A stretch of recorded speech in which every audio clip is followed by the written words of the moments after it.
From Google to Wikipedia, some of the most popular websites in the country went dark today to protest the proposed legislation on Capitol Hill. For 24 hours, in fact, Google is posting a black bar across the normally brightly colored logo. You probably saw that.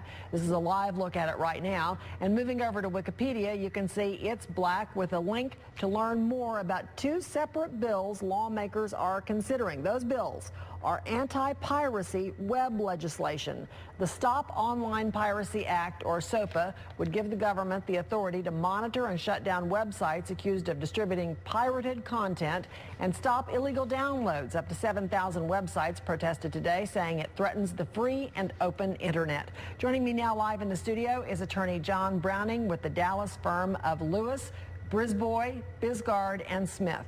You side with the websites, so I may play devil's advocate here so we can tell both sides. Why do you side with the websites, like, for instance, Google? Well, you know, what the legislation is doing, or proposes to be done, is like taking a chainsaw when what you really need is a scalpel.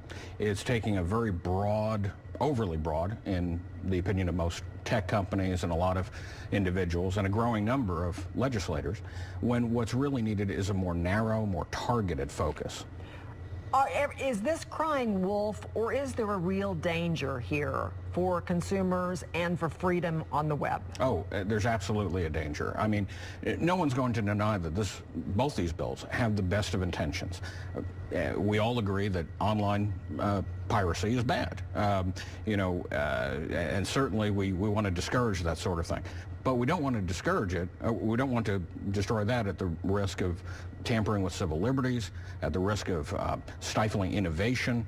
I mean, the way this is drafted, it's going to make it very difficult for the next Facebook, the next Google to come out of there. Okay, the legislation is supported by the film and by the music industries. In fact, the Recording Industry Association of America released a statement to NBC5 which says in part, it's time for the stunts to end and those who claim to care about rogue website theft to back up their rhetoric and work with us on meaningful solutions. They say it protects their work. What's your response to that? Well, first of all, I've both represented companies, technology companies, that are concerned with protecting their intellectual property, so I've argued that side of it. But I've also defended individuals who years ago were wrongfully sued by the recording industry. The 80-year-old grandmother who was accused of downloading gangster rap music and things like that. So I tend to believe they're crying wolf a little bit. Certainly, they're entitled to, make their profits and put their product out there, but they're asking technology companies to suffer because of their poor choices on business models, something we've seen before with the recording industry. Some of these lawmakers say the big web companies are spreading misinformation and that the legislation will not harm the sites that are not engaging in what they call infringing activities. That's their defense. Well, first of all, I'd like some of the legislators to take a look at what they themselves drafted. Maybe they haven't read the entire 170 so pages of SOPA. I can tell you that the way it's currently drafted, they use very broadly defined terms for simple things like, what is a search engine.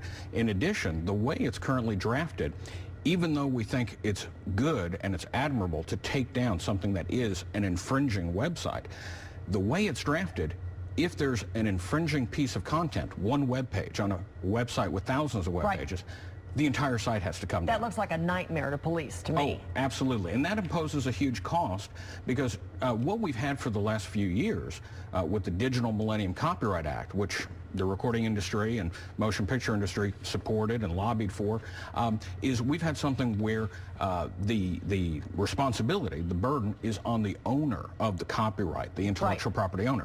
Here, they're shifting that burden to, the sites themselves.